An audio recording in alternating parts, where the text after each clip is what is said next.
Ajo që duket sot, që është shef të lajon në distancë, se që ka ndodhur, ose që po ndodhë, është që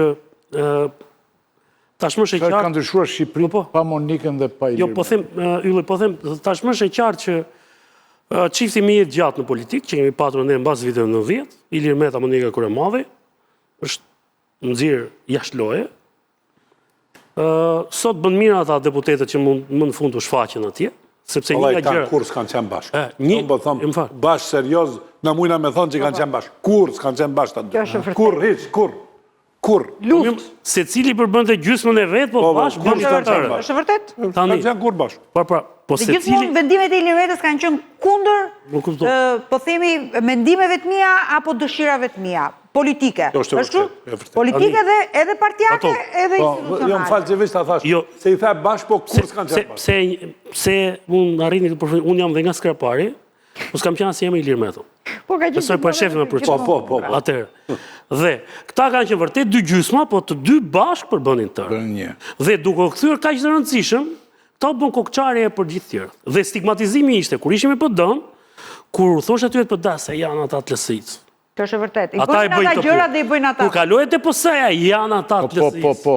Dhe që me që unë isha nga skrapari, hanim dhe në si krahin gjithë, se po thosh nga skrapari, gjithë fushin të thesi i madh. Po, kështu ka qenë dhe sot, të dy së bashku, edhe pse nuk janë më bashku. Ama 20 kilometër rrugë me Ilir Meta nuk është bërë ndonjëherë. Po marrin faturën.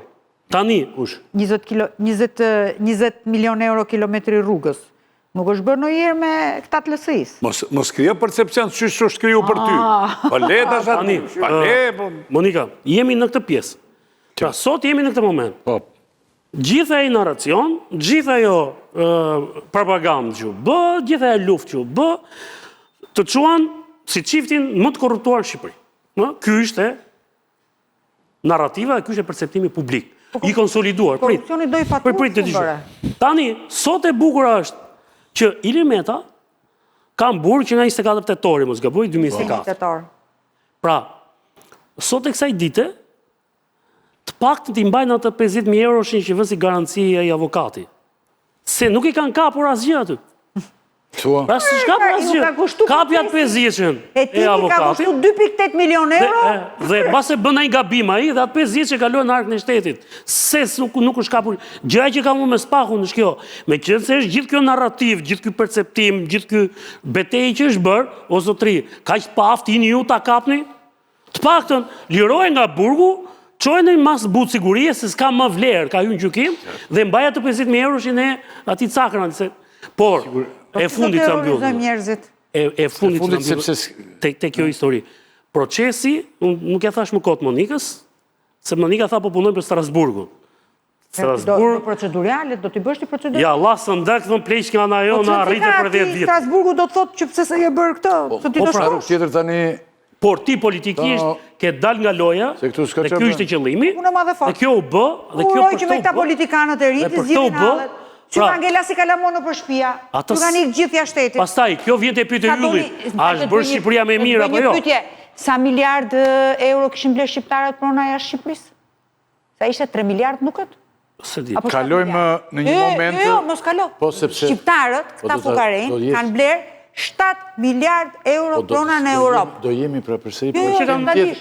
Pra do të që po t'ilin, jemi okej, po është të temi që do t'a kemi... Kanë ikë shqiptarët. Nga që njëf procesin dhe shof atë që... Jo, a i njëf se a i është viktim si puna ignore. Bëri lajmë sot, kjo 200 që bëri vërtet, se nuk nëzorë kota ajo të. Ajo është një gjë që mbetet e publiku. Pje ke vëre, futi qik lajmë para, futi para lingota ari, seks, futi edhe në i kombinim kështu dhe iku, mos u merma, ato 170.000 faqe, 370.000 faqe, që si ka lezuar së vetë ata që i kam bërë, nuk kam vlerë. Me që i gjeta këto vendimet Ani Monika dhe pata ko. Shikot si, në 28 prill 2015, prokurori që thash pak më parë, Kostaq Beluri, revokoi pushimin e dosit. 2015, ishit në alancë me Partinë Socialiste. Dhe kjo thot, vendimi pushimit që ka qenë i datës 27 tetor 2012, për dosjen 978. E viti 2008, se çudia e kësaj dosje, ju është që ka nis 2008-ën, është pushuar 2010-ën, është rihap prap. 2012 e kanë pushuar, e kanë rihap 2015-ën. Njëta dosje. E njëta. Njëta dosje, njëta. Është rihap prap.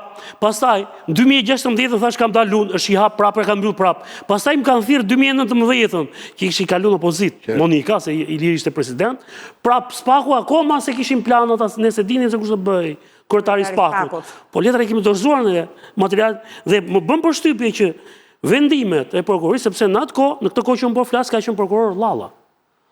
Dhe Meta presupozoi që Llallën e kishte prokurorin e vet. Vetëm, po. Si është e mundur që ka kaluar ky vendim?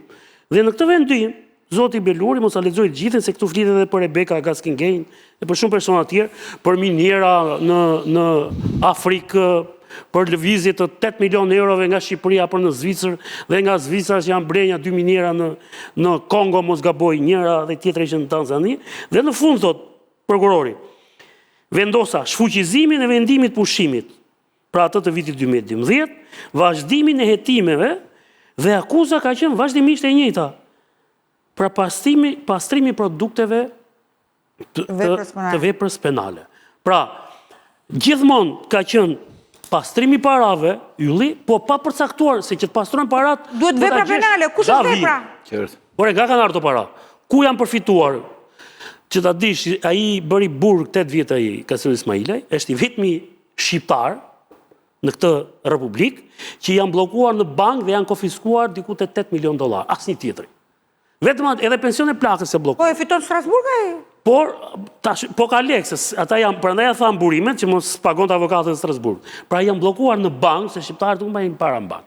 Po ky është i vetmi që kanë blokuar $8 milion. Dhe i ka të blokuar e? Në bank, ja ka konfiskuar, i ka marrë shteti, i ka nikë ato. A i marroj dhe burgun, doli. Pra, ati ja morën, është i vetmi, nuk i shkapur njëri tjetër para 8 milion në bank. S'ka bërë vaki. Pra, ky është i vetmi që ja kanë marrë. Dhe mbi të gjitha është folur në atë kohë dhe për interferim të ambasadorit të Serbisë në Shqipëri, s'po më vjen emri tani, i cili kishte marrë përsipër që ta mbështeste, që të fitonte kundër Shqipërisë në arbitrazh dhe jo të fitonin parat, po të merrnin kompaninë Oshejen e sotme. Pra, skema shumë e thellë. Prandaj po them kjo thërrimja, fjala që thëti pak më parë, në Shqipëri është thërrime, ylli, që ta kuptosh. Është thërrime, këto që thonë. Kjo thërrimja sot, 200.000 euro, ngelet e veshi njerëzve. Dhe njerëzit kujtojnë dalë se kemi dëgjuar dhe herë tjetër. Po si ka dalë kjo? Në vitin 2009, mandati i qeverisës u vendos nga votat e harta i quajti atëre Dritan Prifti, pra koalicioni që bëri Ilir Meta me Berishën.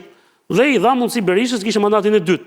Dhe një nga këto mandate, nga këto 4 mandate, aludoi në atë kohë që ka ardhur për shkak të kësaj bisede. Kjo është narrativa. Prandaj duhet, dhe ne nuk e dim as strategjinë që ka zonja, në fakt zonja Kërmadhi s'është në këtë pjesë, është zoti Meta, që ka zoti Meta, por thash, më bën përshtypje që pse pikërisht sot është kujtuar dhe prokurori, kur ka gjithë këto vendime, që unë po t'i citoj, unë s'jam prokuror, por i kam punuar me këtë çështje dhe kam punuar edhe për gjë tjetër. Se e di që sa ka ardhur qeveria Rama është përfshirë në këtë histori.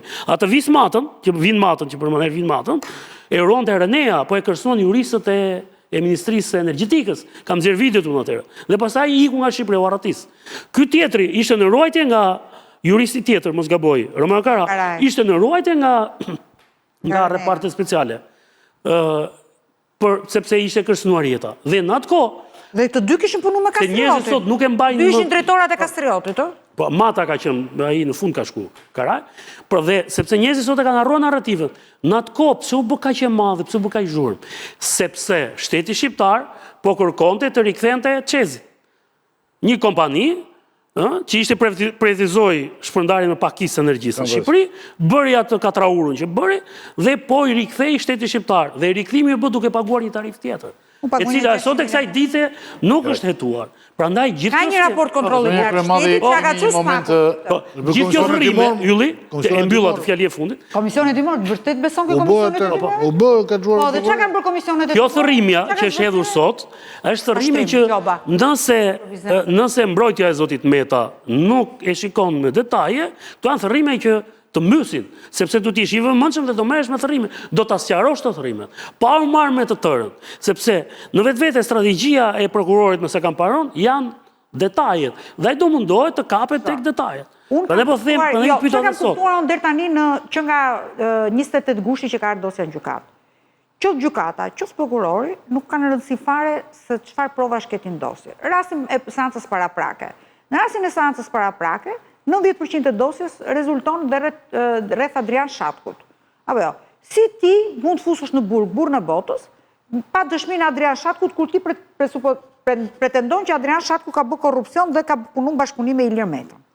Apo jo, më i pakta që mund bësh do të çosh një letër porosi në Amerikë, ta pyesësh ose një email.